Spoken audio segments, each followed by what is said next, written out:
Good morning mga boss, meron ulit tayong puzzle dito. Unang sulong ang pula, talo itong itim mga bossing.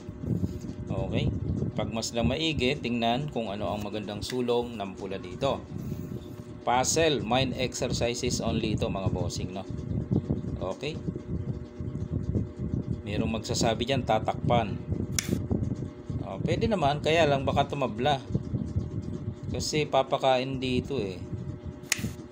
Kain atras, kain na bante, yan o. Siyempre pababalikin. Yun, di lamang ang itim ng isang pyesa. Papakain yan, dito siya. Siyempre dadama yung pula. Dito ang itim. Bawal siya doon, susubuan. Okay, saan? Dito, yan. Magpapadama naman si pula. Ay si itim. Kaya baka tumabla yan mga boss. Doon siya, doon papakain. Tapos dito na yan, dadama. Hindi mo na makokontrol. Pag doon ka sumulong, papakain yan. Draw. Okay? So hindi ka doon susulong. Saan ka? Saan ka susulong? Hindi mo na maalis to. Makakain. Dito lang siya alalay. Ipapakain niya na yan eh. Tapos nado na siya Dito ka.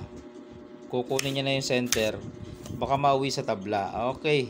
Balik natin yung puzzle formada.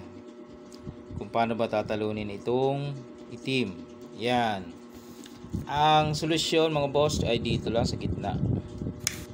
Kakain siya syempre. Tapos magpakain ka dito. Pagkain ng black, kain ka na maabante.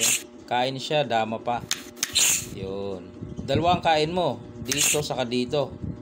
Dito ka na. Para kakain yung dama niya. Dalawa ulit kain mo. Dito ka kumain sa kabila. Yan. Para pagkain ng black, dalawa. Yan. 2 versus 3. Lamang ka ng position. Siya naman lamang sa pyesa. Wala naman siyang tira. Pag dito siya tumira, di masasakto lang, di ba? Kaya sacrifice move na siya dito. Dito naman siya, idadama mo lang. Siyempre, pag baba niya, ay dito ka. Magbantay ka dito. Yan. Magpapadama yan, siyempre. Pwede namang magpakain, pwede rin. Mamaya balikan natin. Pag dito siya, dito ka. Para kung dadama siya dito, papakain mo lang. Okay na. Okay. Kung dito naman siya magpadama, papakain mo lang. Sakto na yan. Okay. So, balik natin. Hindi muna siya nagpadama. Okay. Dito siya. Dito ka lang. Ang ginawa niya, hindi nagpadama. Pinakain muna yung piyon. Tapos sumulong. Talo pa rin kasi dito ka lang eh. Pag dumama siya dito, gaganong ka lang. Okay. Kung dito sa kabila dumama, sasaluin mo lang. Ayan ang ating puzzle ngayong umaga mga bossing. Alright, shout out sa mga tropa nating damador dyan saan ka man sulok ng Pilipinas.